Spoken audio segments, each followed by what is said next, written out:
হিজড়াদের নিষিদ্ধ করা হোক। হিজড়ারা বাংলাদেশকে শেষ করে দিচ্ছে। ট্রেনে, গাড়িতে, রাস্তায় ঘাটে মানুষের চলাফেরা এবং বিয়েতে পর্যন্ত তারা চলে যাচ্ছে। মানুষের চলাফেরা অনেক কষ্ট হচ্ছে। হিজড়াদের দল মানুষকে আটকিয়ে তাদের টাকা পয়সা সব কিছু ছিনিয়ে নিচ্ছে এবং তাদেরকে টাকা পয়সা দেওয়ার জন্য বাধ্য করছে। ভাই, তাতে এক পয়সারও লাভ নেই।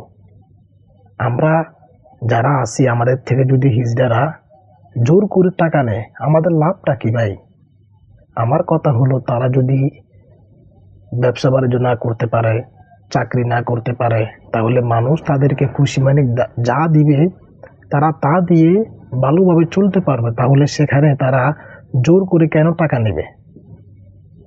আমার কথা হলো এটা ভাই, ততটুকু হিজড়াদের নিষিদ্ধ করা হোক।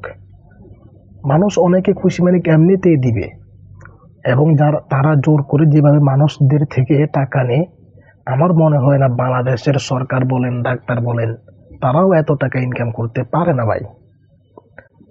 এবং হিজড়াদের দায়িত্ব সরকার নিবে আমি মনে করি, কারণ মানুষ তাদেরকে চাকরি দিতে চায় না এবং তারাও ইনকাম করতে পারে না ততটুকু।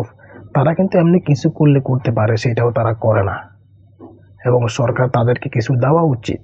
এবং সরকার যদি নাও দেয়, মানুষ খুশি মানে যা দিবে তা দিয়ে তারা অনেক কিছু করতে পারবে। কিন্তু তারা মানুষদের থেকে জোর করে টাকা নিবে কেন ভাই? ততটুকু আমরা যেখানে দেখবো আমরা প্রতিবাদ করবো ইনশাল্লাহ। এবং আমি আমার ব্যক্তিগত বিষয়, আমি নিজেও অনেক জায়গায় দেখি এবং আমি নিজেও কথা বলার চেষ্টা করি। আমার কথা হলো ভাই, আপনি তাদেরকে 1 টাকা খুশি মানে দিলে সেখানে আপনারও সওয়াব হবে এবং তাদের উপকার হবে। কিন্তু তারা যদি আমাদের থেকে জোর করে টাকা নেয়, আমাদেরও লাভ নাই এবং তাদেরও লাভ নাই। তাদের লাভ এটাই, তারা দুনিয়াতে খাইতে পারবে, এটাই শেষ। ততটুকু ভিডিওটি শেয়ার করে সবাইকে দেখার সুযোগ করে দিবেন।